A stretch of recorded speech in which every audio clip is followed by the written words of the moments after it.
Her Journey to Healing, Reaching Women with a Desperate Cry is an 8-week Zoom seminar in which Kamala and Winston help women to start living their best life by rediscovering the image of God in their life. Kamala, a licensed marriage and family therapist, joins her husband of 16 years, an ordained pastor, to marry the clinical and the spiritual. You will begin living your best life filled with love, joy, and peace. Register at kwministries.net for this life-changing seminar.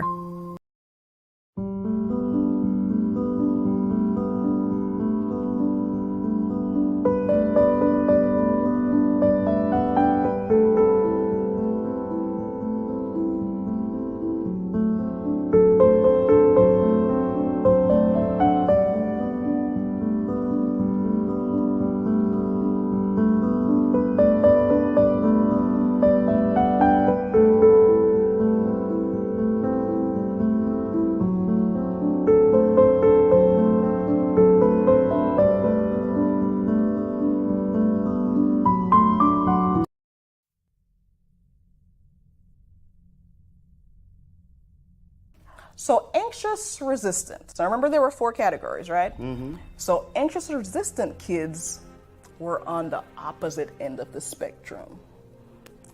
They didn't have a lot of self-confidence.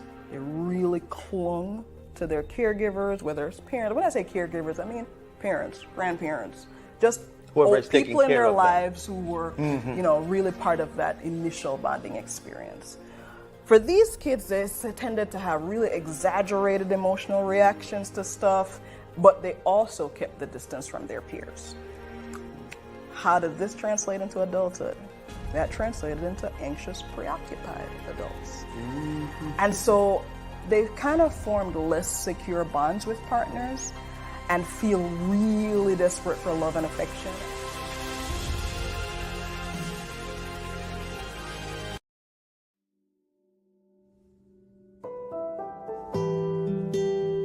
God is patient. God is kind. God is long-suffering. God never fails. God always hopes. God always trusts. God always perseveres. God doesn't envy. God doesn't boast. God doesn't seek his own, but is always seeking what's best for you. God rejoices in the truth. That's right. God doesn't define love. God demonstrates love.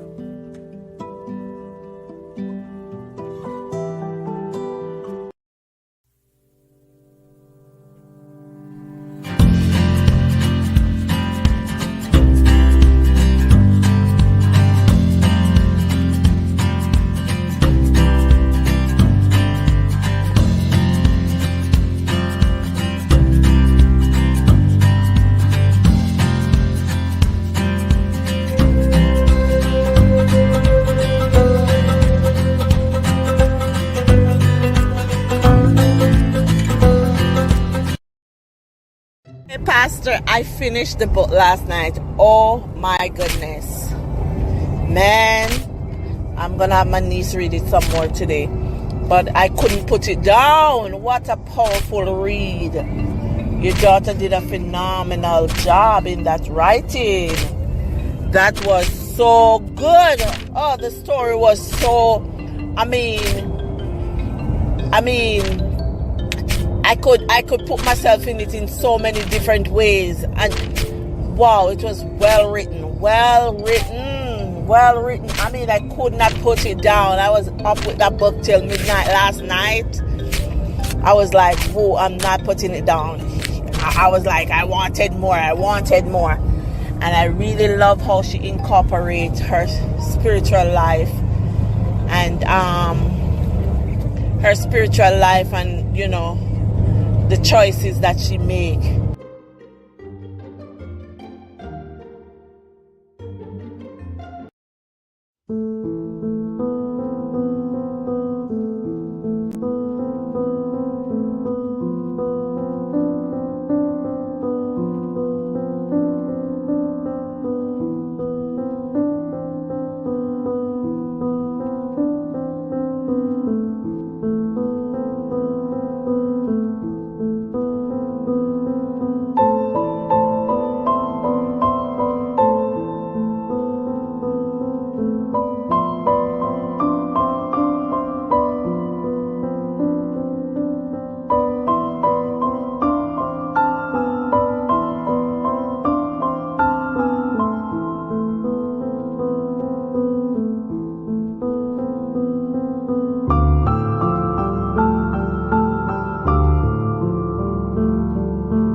Good evening, everyone. Welcome back. I know you have missed us from live.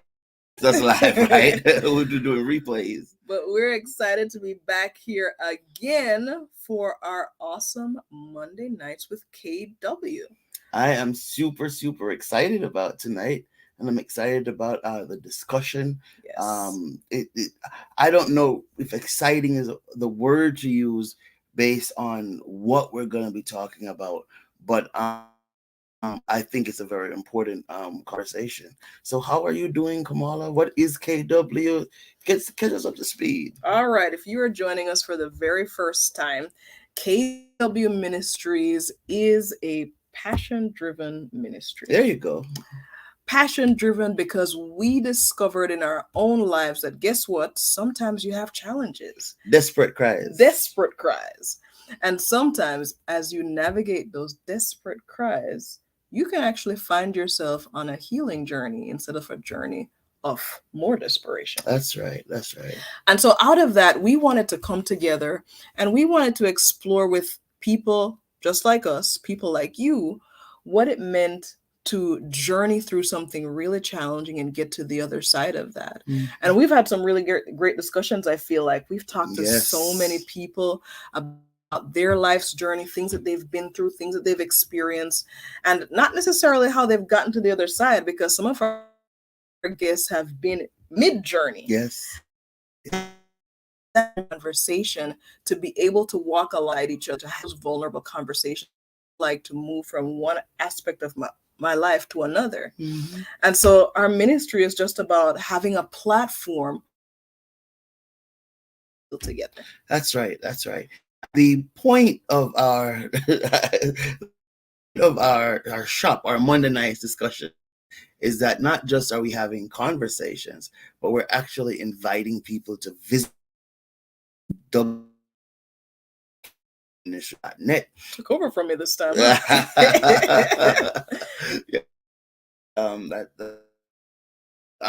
So net, and if you would please check out our store and see what we have there. So I'm really excited about stickers, or wish we had our stickers to show. We have girl empowerment stickers, and we're really excited about that. Tonight we have a very special guest with us. Pastor Jones, Pastor Benjamin Jones is our tonight. Pastor Jones, a past one that I almost, I think, over 20 years. He was my teacher, my pastoral ministry teacher when I was at Oakwood University, and he has been someone who is trustworthy. He's been someone who is dependent. I heard him at a for where he is, and everyone with his workforce, a business, but because that's how he is, genuinely love for people. Upon meeting my family, my wife and children, he's adopted them as a part of his family. And so we're really, I think we have one of the best voices. We have one of the best voices for this particular discussion tonight. We're going to talk about a journey through collective healing. We have all been in a lot of pain as a country, as a world.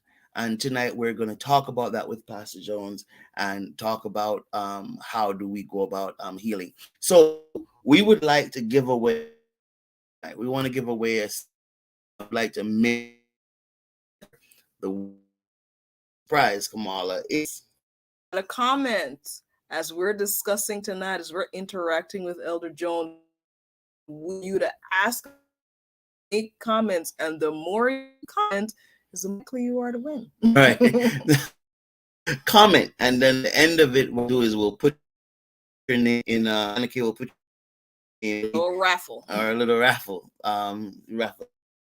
But times our draw, and your name comes out, you'll win. So please, as we talk tonight, talk with us, engage us in the comment section, whether you're on our YouTube channel or any of the Facebook channels. All right. So let's take a quick break. We'll come right back with Pastor Benjamin Jones.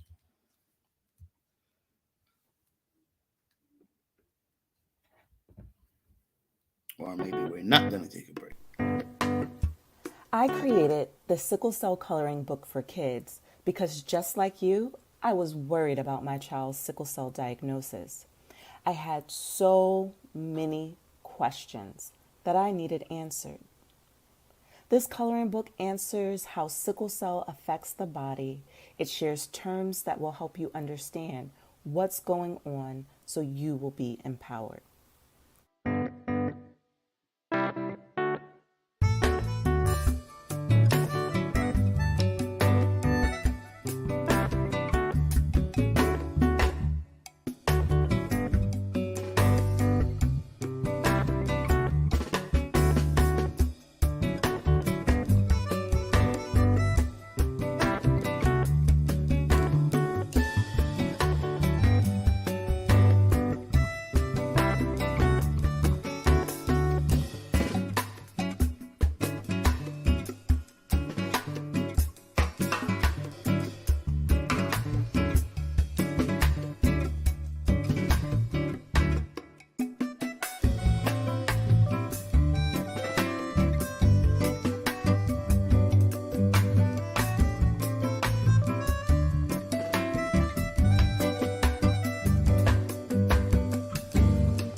We're back. We're back. Except we just saw that the Elder Jones left us for a second, but I'm pretty we'll come right back in technology is So maybe we could talk a little bit about what we're hoping to discuss. You start a lot of collective experiences, and how that's impacted us as people, how it's impacted our world. Right, and the things that I'd love to walk through with Elder Jones once he comes back, is just the whole idea of challenges that our world is currently going through. And if you can think about a challenge, we're going through it. One of the big ones that inspired this program was the topic was Uvalde shootings. Mm-hmm. And in that now we're learning that on top of the fact that the gunman, a murderer, slaughtered and murdered these children, on top of that is we are learning that they necessarily have to die like that. We're learning that the gunmen that murdered were in there killing the people, and people were just standing on doing nothing because they weren't communicating. Can you imagine the amount of pain that has added to those parents? Yeah. And I think when you talk about how collective that experience is for us, whether you have kids of your own, whether you're an aunt, an uncle, a friend, in some way, shape, or form, when you have these experiences where people are lost due to tragic and untimely events, hits. Here, Pastor Jones. Can you hear us? I can hear Good you. evening, sir. Good evening, sir. How are you? Good evening. I'm doing well. Good. I know you were just on vacation. How was that? How was your time in Florida? I enjoyed being on the beach with my grandchildren and just having nothing to do for 7 days was a wonderful experience. Oh, hallelujah. Congratulations. We're really excited. You want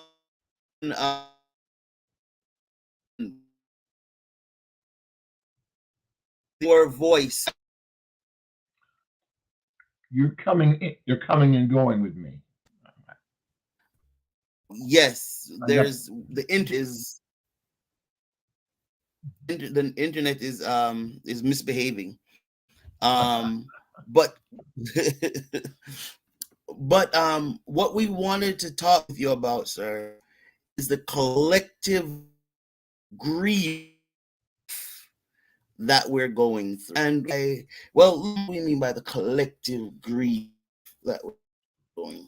So we've experienced in not just recent times, but we've been experiencing over a period of time a lot of tragic losses. One of the inspirations for tonight's show in particular was the shooting, and inspiration is such a tough word to use to describe it, but the shooting that happened in Uvalde and how that impacted not just that community, but has impacted us as a country. And it hasn't been the only incident of that Since then. nature that has occurred before or since then. Right. And since then, you're talking about July 4th. You had that. Then you're talking about the mall. I think this was just when? Friday? A mall in another state, and then you had an accident in one of those states where the dust came, because of the dust, a whole bunch of cars crashed and 6 people died. You have the war in Ukraine, you have the pandemic that's going on, and then they say this variant spreads even faster. Pastor Jones, it's too much. All of us have a sense of being overwhelmed. Yeah. And for me, as I hear about the pains and the tragedy, that taps into all my personal tragedies that of deaths and loss over a series of years. So I not only sympathize with those who just lost somebody, or some parent who has a child shot in a parade. It brings me back to my father shot and killed. It brings me back to my 25-year-old cousin who opened a business in Detroit. And on the birthday of a friend of his, he invited his friend to his place of business, a restaurant. A fight took place in the restaurant, and when my cousin went to break it up, somebody who was fighting shot him to death when he walked out the door. So things that were in the past I have not thought about for years. These recent pieces brings me back and I relive things. I'm sure people who I was in a meeting in Florida where one of my pastor friends talked about how every 5 years was a major loss. His father died. 5 years later, his sister died. 5 years later, his older brother died. And every 5 years, it was a major loss in his family. And they were thinking with these other losses, when is this going to stop? I talked to another pastor whose father was a preacher. And so father gets palsy, which is a slow death. Mother gets dementia, which is a slow death. And he said, to be honest, my parents had spent their life serving others and serving God. And why would God let my father contract a disease that will slowly make him unable to use his body? And why would the Lord allow my mother to get a brain disease, dementia, that her body was fine, but it ends up like she was a shell of the person she used to? So then while he was talking, he talked about his sister-in-law had a brother who was deathly ill and not far from there. So as he's trying to overcome recent deaths, things keep happening that keeps bringing back the question, all of his belief system. Yeah. Where is God about this? What do you do about these kind of things? Uh, Mhm. and after a while, for me, as death and sickness and loss began to be back to back, I had two realities. I don't know if you can identify with that. Part of me goes numb. Well, so I departmentalize my pain and stick it in a shelf someplace emotionally so I won't feel it. So I can go about some kind of normalcy. Mhm. And then I shut the door with that. But I'm recognizing that room is piling up. And at some point I have to open the door so that pain can come out.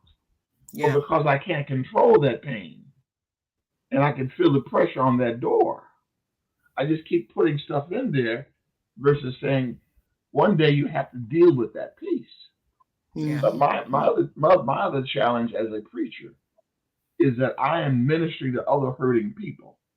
Mhm. One of my gifts, and that gift is also a weakness, is my ability to experience empathy, Mhm. which means I don't only mentally walk into your situation, but I actually set myself in your situation where I feel your pain. And I've had a number of crises and issues in my own personal life that I can actually say to somebody, I can't feel exactly what you feel, Mhm. but I've had similar experiences, and that ability for empathy allows me to connect with people in a healing way. But not only do I connect with them, I carry their pain, Yeah. and once I carry their pain, it feels like I have a backpack that has rocks in it. Mhm. Mm-hmm. And then there's a sense as a male, I was socialized that real men don't cry Mm-hmm. Mhm. and real men don't complain. And you have to be strong for your children, for your wife, for your community. And so weakness in times of crisis is seen as something that's negative. You're able to it's okay to have a tear through, but don't get depressed. Don't fall out because you're supposed to process that. Yeah. And the thing that we as Christians have to deal with, we have sold the idea that Christians shouldn't have problems or Mhm. Christians shouldn't have pain.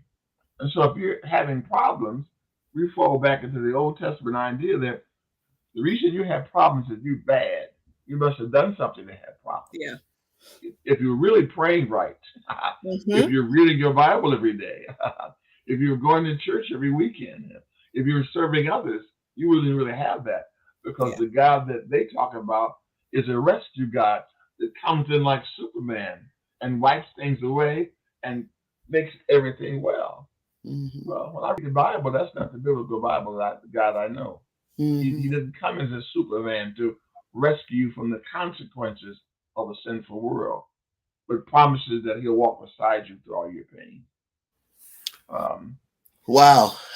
Kamala, Pastor has said a whole bunch. Yes. Um, there were a couple of things that really stood out to me that I think many people can relate to.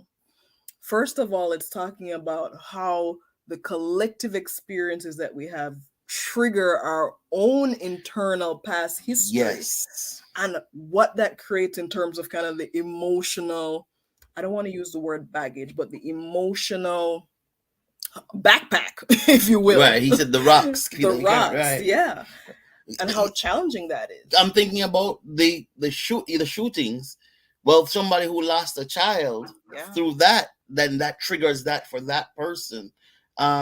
So let's spend a few moments to talk about now what do we do with this triggering effect for the people that are being triggered Yeah. by these things. What do we do with the, and I want to come back to talk about the compartmentalization. I want to come back to talk about the whole idea of empathy. How do we feel for people? I want to come back and discuss the whole idea. Real men don't cry, and Christians shouldn't have pain. And I think we're gonna need more than an hour. But let's take some time though to talk about this idea of what happens to us now when when we're triggered. Again, please join us. Something was said earlier where Vivia said, "Wow." Please join us in the discussion out there. Let's talk about this idea of this all this that's happening. It's triggering to my personal stuff. Yeah. Pain by itself is a word that we use to describe a lot of tumultuous emotions, I feel like. It's used to describe loneliness, disappointment, fear, and hurt itself. And so I guess my question for you, Pastor Jones, as you've noticed that as well for yourself, and for those people who are listening along who are noticing that for themselves, what do you do when those tumultuous emotions come up? You asked us nice questions. First, I think of pain in a couple ways. I want to say pain is a blessing. Physically, for instance, if you could not feel pain, you would put your hand on a hot plate and your hand would burn if the pain did not warn you that you were in danger. Yeah. If you did not feel pain when you had some internal organ acting crazy, you would never go to the doctor. So pain is a warning about deeper things are going on. So when I feel that emotional pain and mental pain, it's like tapping me on my shoulder and saying, look a little deeper. Yeah. Why are you feeling this? What's really going on? I'll give you an example. When my father, who was an alcoholic, used to beat my mother, I would feel helpless. And when my mother cried out, and in my family of birth that I grew up in, we as children were not allowed to engage in the adult issues. We could see it, we could hear it, but we couldn't deal with it. We're not allowed to interfere with it. So when I would feel that pain, I felt that pain because of guilt. How could you, as a kid, let your mother go through that by herself? And I felt I should be doing something. And because I didn't do anything, I felt guilty and helpless. So as I get to be an adult, when I see other issues, I think I couldn't fix my mother's stuff, but maybe I can fix my member's stuff. Maybe I can fix the person in the hospital stuff. I remember as a hospital chaplain, I'd go to the hospital and they said, "Pastor, pray for me," and I'd pray for them, and I anticipated I could heal everybody who I prayed for. Well, I quit praying for that kind of miracle healing because I was cognizant that everybody would not get out of that hospital well. But I started praying for strength for them and wholeness for them and help for them, that they would not be lonely as they move through that process. So when I come against those kind of situations, I begin to look deeper. When my father was shot and killed, I was angry because I never got a chance to make things right with him. I wanted to tell him how angry I was about the way he treated my family. But I had a love-hate relationship. I loved him and hated him at the same time. And as a Christian, I felt bad about hating him. And I carried that backpack a long time. So that when somebody else got killed, when my cousin got shot and killed, when one of my members got a drive-by, I couldn't fix it. But I recognized it was not my job to fix it. That what I needed in a time of pain was a listener, not a who would condemn me, but someone I could talk to and share that pain with, who could identify with it and who would just allow me to empty that pain without saying, some nice phrase. The Lord will be with you. The pleasantries. Be strong, brother. Well, no, I know the Lord's with me, but it's like I got hit by an 18-wheeler. The Lord was with me, but I'm still hit by the 18-wheeler. It's like somebody come in and give their heart to Christ with a broken leg, and they come up on their crutches. I'm so glad you gave your heart to God. Yeah, you gave your heart to God, but your leg was broken. And until that process of therapy happens, you will not be completely dealt with. But it's good to know that somebody sees that brokenness and will walk with you through that process of being healed. So if I could find one or two people who in my time of pain I can be honest with and share with, that process by itself helped. I didn't need solutions at the time.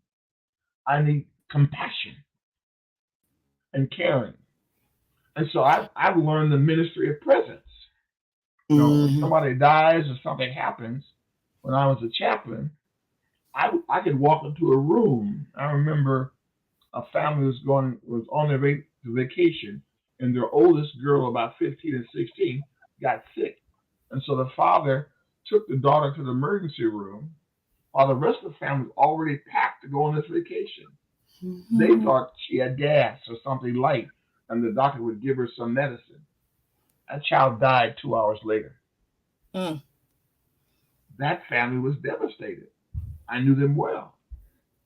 When I stepped into the emergency room with the father and the mother and the younger kids, who's now their teenage daughter or sister is dead, I had nothing smart to say.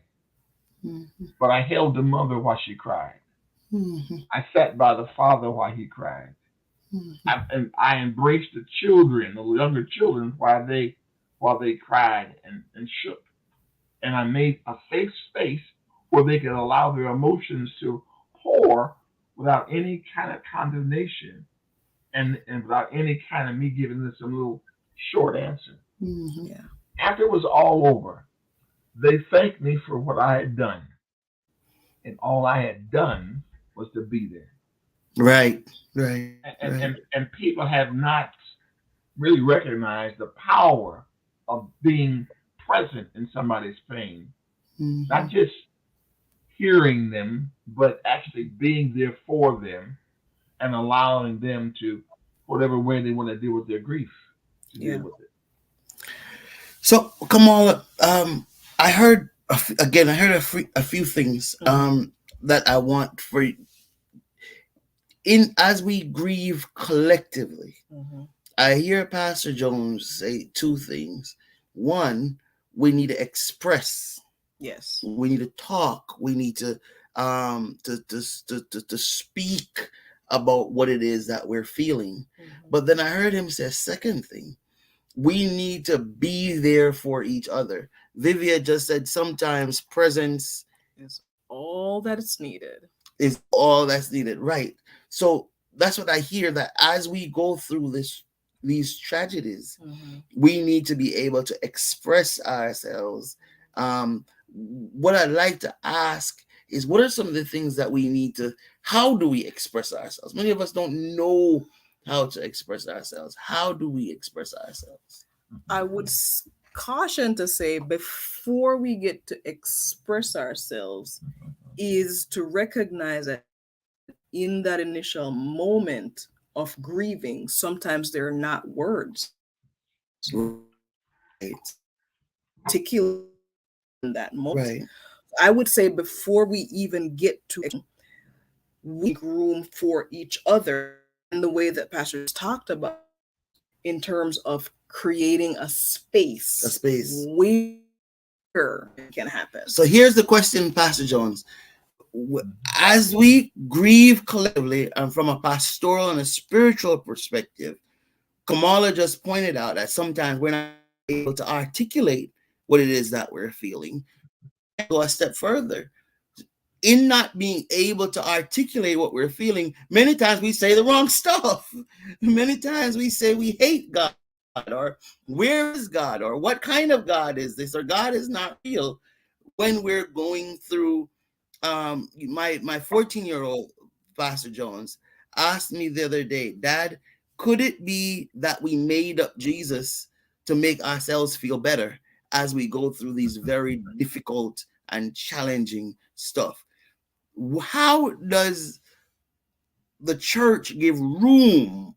How does God give room, Pastor Jones, for those who are articulating, and Kamala said, not able to articulate, and so sometimes we articulate maybe the wrong stuff or the not popular stuff. We're not saying God is good right now. How do we how do we create that kind of safe space for people to be able to not articulate or articulate the wrong stuff?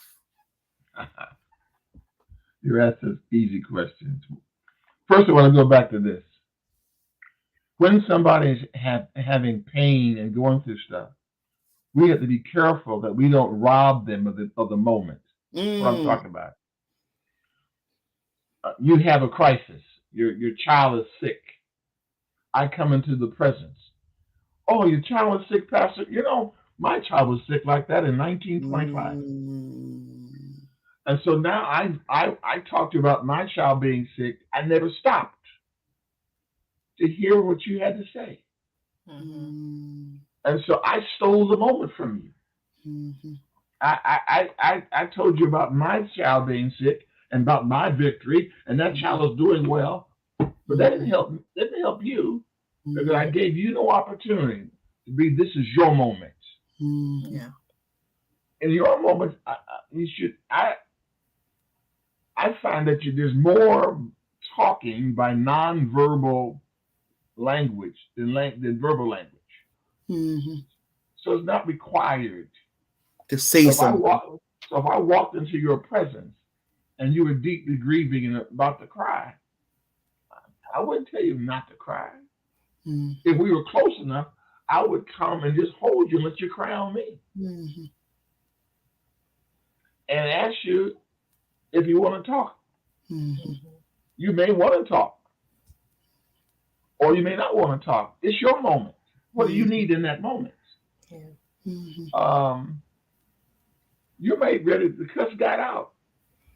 I'm not trying to defend God. Well, no, God's not like that. This is not an intellectual issue. This is an emotional issue. Right now, you're mad at God. Right now, you don't understand God. Right now, you think God betrayed you. I won't let you say all that about God. Guess what? God is big enough to receive your emotions on any moment. And that just me being able to say those things, because I know there's a disconnect between your religious understanding and your emotional experience. So, as a people, as a church, as Christians, we need to be there for people. Now, we don't really like to be there for people. Like I said earlier, we want to steal it.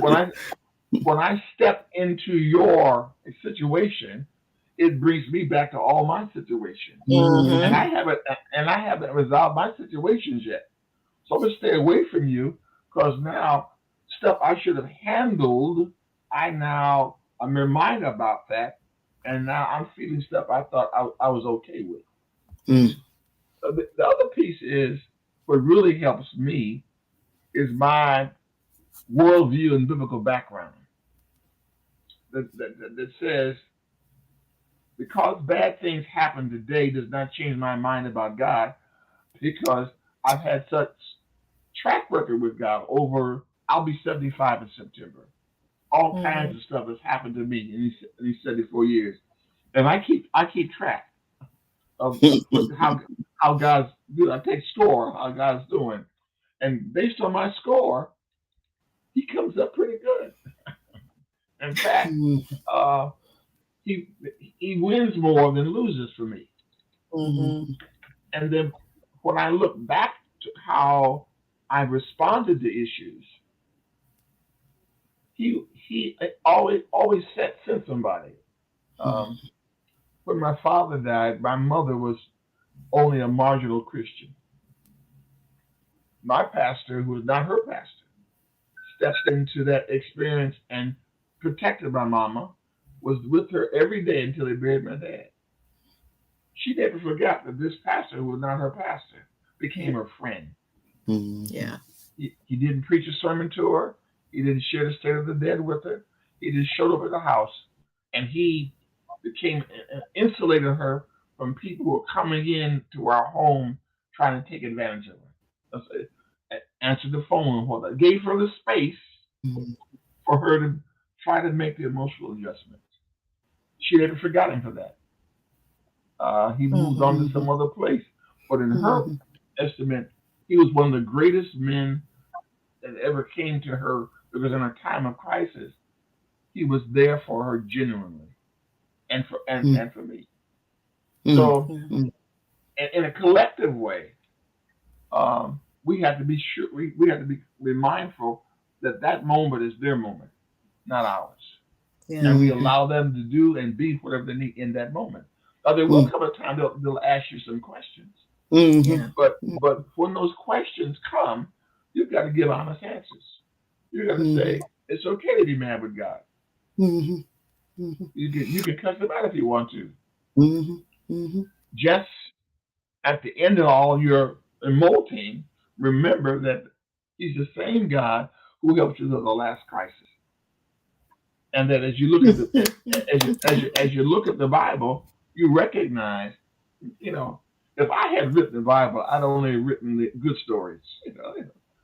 The heroes who were perfect and never had any problems, and God came through and rescued them. Oh, it'd be a great book, but it wouldn't be real.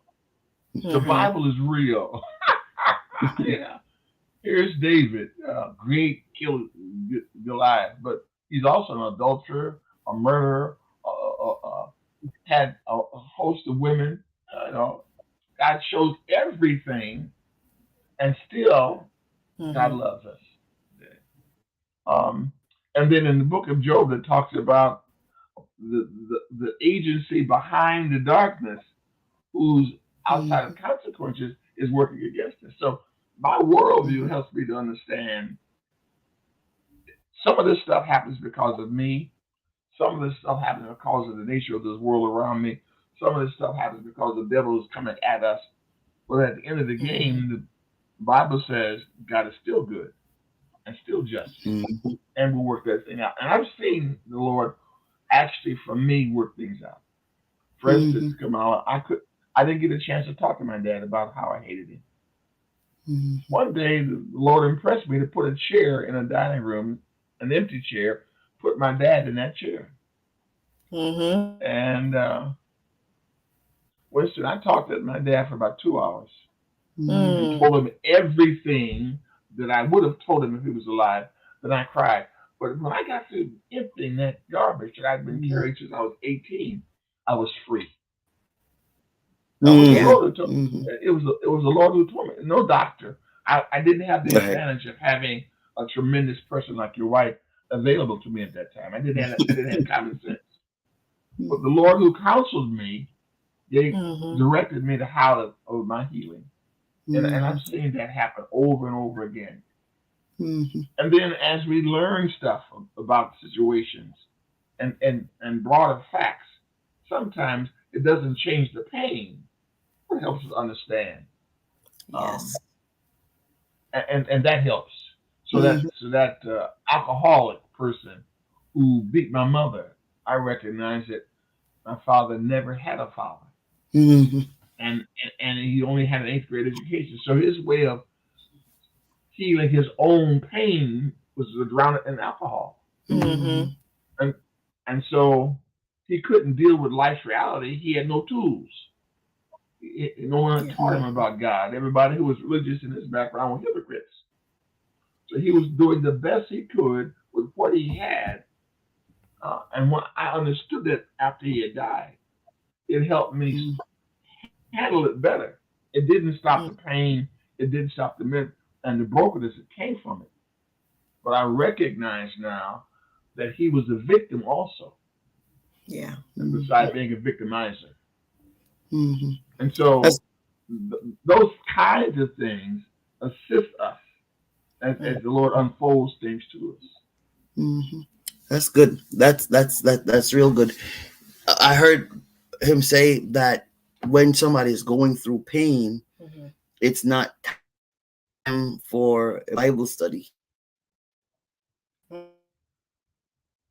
for The cliches. the cliche. It's not time for, well, if you had, but we need to give people space.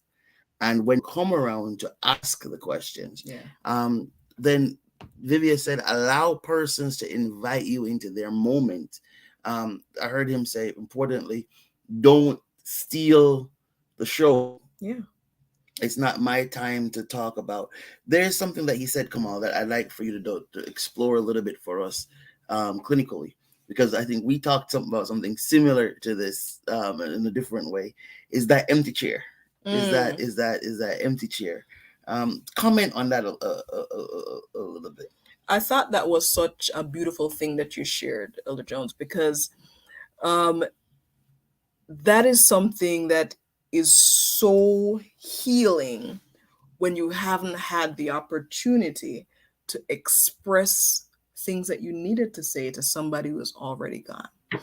And one of the reasons why it's so effective is that it's kind of speaking to what you talked about earlier, where we tend to compartmentalize stuff. We tend to put it all away in these, what we hope are neat and tidy little boxes, except that's not how it works, because what we're putting in there is liquid. It's going to come all flowing out. So we do that in an effort to cope with something that's not the way to cope with it. It's not healing. Essentially. Packing it away in that little compartment in our minds doesn't heal it. It just packs it away for longer. Or it manifests differently. So being able to verbalize, even if I don't get that feedback, but being able to verbalize, here was my experience, here's how this impacted me, here's what this felt like, here's what I've carried, just to be able to say those things out loud, like Pastor Jones talked about it. And you correct me if I'm right or wrong, but I think what I heard you saying is that it allowed you to ventilate those things, but it also allowed you to process it differently, to where after you went through that process, you were able to say, yeah, these things weren't okay, but they came from a place of hurt for this person as well. They were dealing with their own demons. So let me ask you both another question, because we're talking about collective grief. Yeah. Can I put these murderers in a chair and talk to them? Can I have that same? Because again, and Ella Jones talked about the triggering of these things happening, but can I get some relief if the one that got me the most is the Uvalde? They're all full, but because I have a 8-year-old, we have an 8. I'm sorry, right? We have an 8-year-old, so that did exactly what Ella Jones said. It triggered. What if it was my child that was at school, so forth and so on. So, can I put that gun in a chair, and can I get some healing from doing that, or does it have to be a more intimate relationship, or can that be done in a general? It's hard to generalize that. Okay. But at the same time, something that I take away from what we've discussed already is that, one, we have to sit with, how has this made us feel? Right. Ask ourselves the why. What is this bringing up for me? Where's this coming from? For us, as we watched Uvalde unfold, for us, there was this pain, there was this hurt, there was this fear that came from, oh my gosh, I also have kids that age, and that could happen to us. And so being able to say, okay, I and it's important to know the difference here. I sympathize, but I also recognize my own internal struggle here. And as we try to heal together, now it's sitting down, it's having these open spaces, these inviting conversations, which don't necessarily have to start off as conversations, but start off as just, here we are, here's what's wrong, here's what we feel, whether it's anger, whether it's fear, whether it's pain, whether it's hurt, whatever it is, and opening up that space. Pastor Jones talked about empathy earlier. And one of the things for us to recognize is that empathy doesn't mean I come in saying I'm empathizing with you. Right. Because people will remember not what you said, did in those moments, they'll remember how you made them feel. What's the difference, Pastor Jones, between empathizing with someone and stealing the show? Stealing the show is a matter of making my feelings, my experience, the primary thing we're talking about. Yeah. If it would happen to me, I would respond this way or that way. Empathy says I become sensitive to who that person is. And I put, for instance, if I was a parent of that 8-year-old that got shot in that room, I was thinking, my child will never have another birthday party. I will never put her in a bed and kiss her goodnight again. I should have known something this morning when I took her to school. I thought about maybe if I kept her another hour, maybe if I had picked her up earlier, and I'll go through the whole process. As I'm feeling that, I'm listening to what that parent is saying, because they will begin saying those kind of things. And I can identify with that. I put myself emotionally in the same place they are. And I allow myself to begin to feel some of the things they're feeling.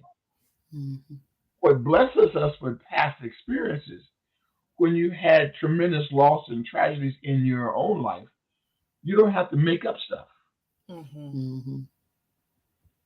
You have a big reservoir of experiences sitting over here that you can tap into your own experience that's similar to that experience and be authentic. That's the key piece. People want you to be real when you deal with them. Real starts by saying, I can't say I've ever had that happen to me. I've never lost an 8-year-old child. I've never been through a divorce. I've not been around when my a loved one got shot and died. I can't feel what you're feeling, but as much as I can, identify with that people. And that person can tell that you're making an effort to listen and to connect with them emotionally. And over time, that helps. Yeah. I want to go to the Real Men Don't Cry, because I think that's going to be a part of the hurt. That's going to be a part of what expands or causes the hurt to continue. But before I get there, I really would just like to quickly, and you talked about it before, Kamala, but talk to us, Pastor Jones, about some of the dangers. And let's do it this way, because we didn't get in any ads, so Annika is going to kill me. It's 9:50. Time to swing. But I want to combine two. Christians should not have pain and compartmentalizing stuff. And I know we said a little bit about it, but I want to go back there. What are some of the dangers as a Christian? We, like I said earlier, we were talking about on the Bible class one last night, and we the idea of mental illness came up, if you remember, and somebody said that schizophrenia is schizophrenia demon possession. And I think that right there is a result of us compartmentalizing stuff. I'm a Christian, and so because I'm a Christian, I'm in this box. You see what I'm saying? What are some of the dangers in Christians shouldn't feel pain and compartmentalizing things? You have to be very careful that your assumptions are not built on wrong information. Mm-hmm. If I've been told and I feel that Christians shouldn't feel pain, the Bible never verifies that. That's right. In fact, the Bible talks about trial, talks about pain, says that's going to be. So if I have false expectations, then I am measuring my experiences. Okay, I felt pain. Something's wrong with me. I'm not praying enough. Well, you built your intellectual piece on that which was not factual, Mm-hmm. and so you're now moving in a direction that makes you feel guilty when you shouldn't feel guilty. Mm-hmm. The other piece is our false understanding of who God is and what He does, and that has made people bitter and departmentalizing stuff. Is like Kamala said, you that stuff that you set on the side, it's gasoline. it continues to grow. It may stuff and show itself out in other ways. You may become controlling. You may mistreat other people. It comes out in other ways, and one day it's going to explode. And when it explodes, it will devastate you in ways that you cannot begin to articulate. So as we learn how to deal with things a little at a time, and in real time, it helped. One thing that helped me a lot, along with pain and struggles, was learning how to forgive people. Mm-hmm. Yeah. Forgiveness was not just a matter for me of the right thing to do. Forgiveness allowed me to share a lot of baggage and drop it, so I wouldn't have to carry it. I put it on God, Mm-hmm. and I trust the Lord for the outcomes. And so it's very, very important for me to ask the question: why do I feel the way I feel, and why do I respond the way I respond? Because I might be operating on false information. I call them tapes. Yes. My father and others put tapes in my mind that I was not valued. I would never be anybody, and those tapes kept running. And I measured realities by those false tapes. Mm-hmm. Other Christians had tapes about what God was, and God was rigid, and God was stern in judgment, and it was God who was causing all, like when the storm comes and tears up your house, the insurance causes that blames God for doing that. That's of God. That was an act of God. Well, my God doesn't set houses on fire and kill people as an act of God. But if you perceive God in the wrong way, if you got wrong information, then your outcomes will be negative, and your pain will be deeper, and you will hurt people. You'd be like Job. His friends came down to get the encouragement. Now, Job, we know. Yes. Your 10 children got killed. Your house was destroyed. All your stuff and stuff. Be honest with us, man. You must have been a bad boy. We're your friends. You can come clean. But if you don't come clean, Job, it could get worse than this. Mm-hmm. How does it get worse than your family gets killed, all your wealth is, and then you got a terminal disease? But Job, I know you're hiding some stuff. In their mind, God was punishing him for the sin he was holding back. Mm-hmm. And Job had to say, let me check my record. Let me see. And Job checked his record, could not remember anything he was being punished for. In fact, God started the whole chapter by saying he was a righteous man. He reverenced God, And in God's sight, there's nothing wrong with him. But his crisis was not about him. Yeah. His crisis was an argument between the devil. So sometimes we are suffering because of misinformation and Yeah. wrong expectations. So we have to ask our source, who told you that? Yeah. Who lied to you about that? Who lied to you about how life's going to be easy? I had a girl I baptized one time, Pastor, who thought when she became a Christian, her life would smooth out. So when she became a Christian, her husband left her. Yes. She lost her job. And she came back and said, Pastor Jones, you lied to me. What?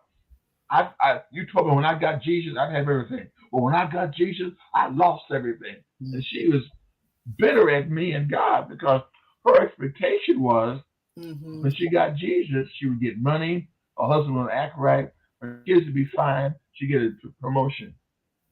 But none of that happened. She walked away from God because her expectations was based on the wrong, wasn't based on truth.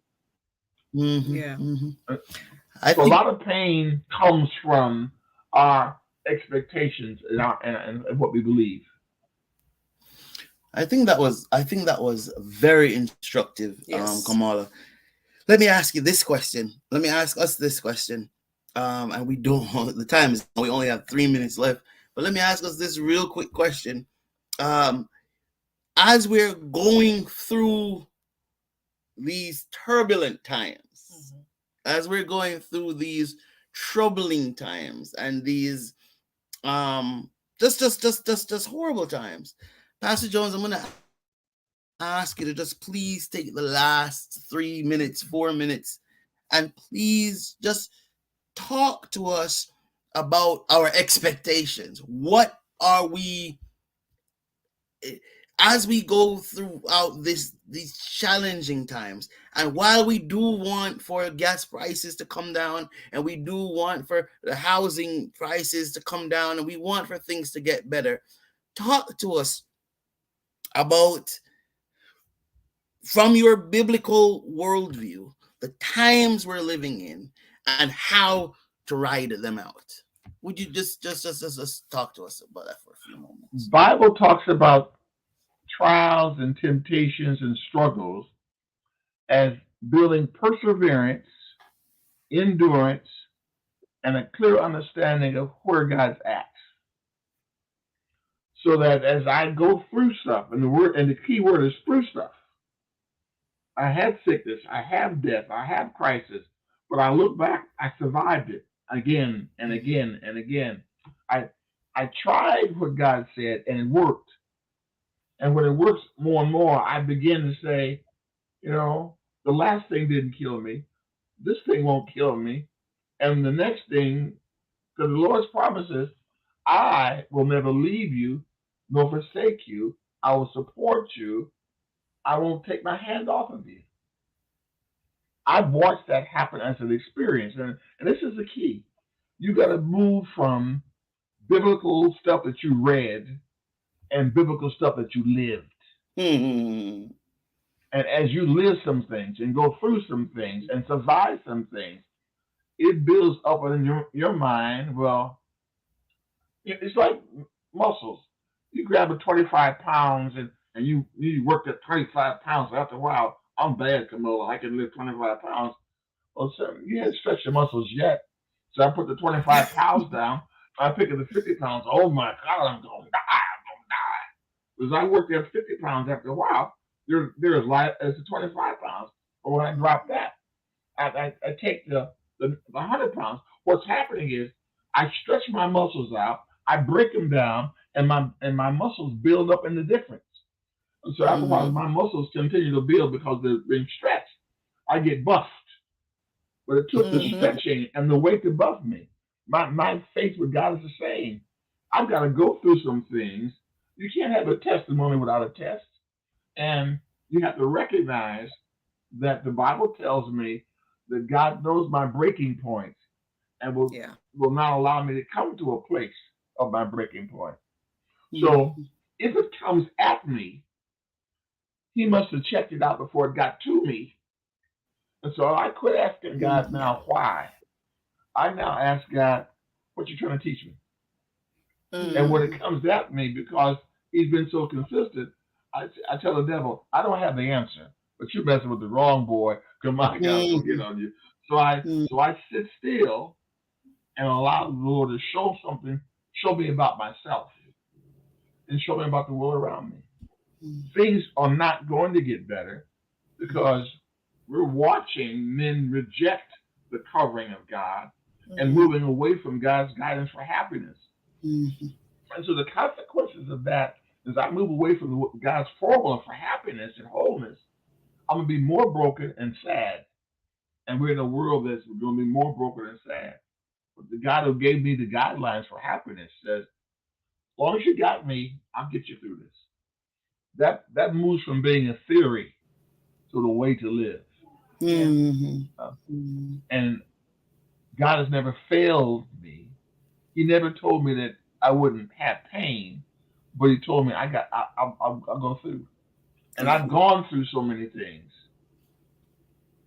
so that with my portfolio of what God has done, when stuff comes at me, it doesn't surprise me anymore. It doesn't scare me. I go, oh dear, why me? No. Now it is, why not me? Yeah. God wants to use me to prove something and use me to do something. All right. Whatever you want to do with me, I'm your man. Because I know me and God is a winning team that life can't overcome. Yeah. As long as I stay the course and I'm honest with how I feel. I can't play the game that I'm holy, and as a holy man, God's going to take care of it. No. Holiness is wholeness.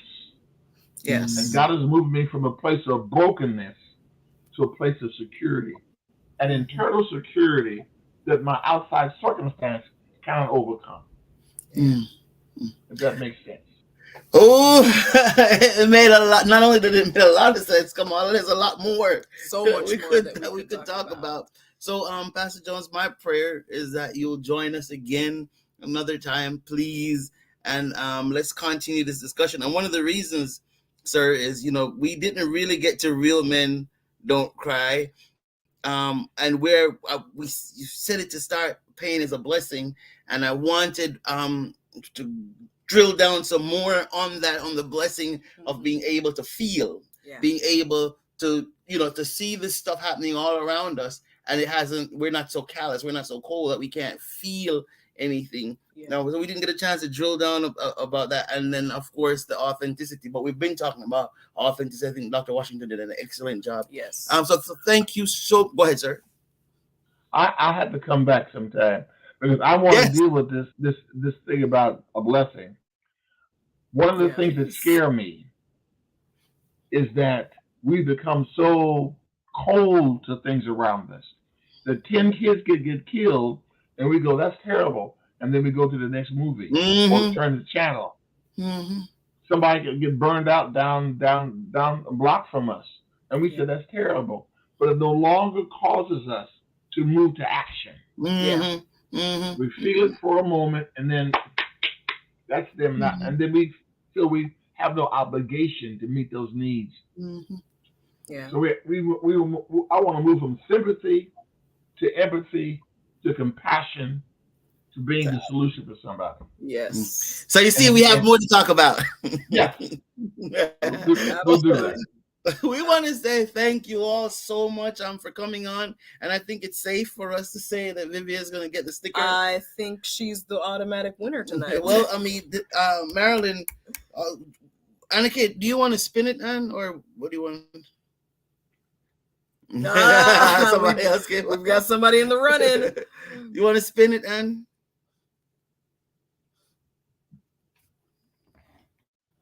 That's not paying us any money. And the winner is? We're gonna go with Vivia.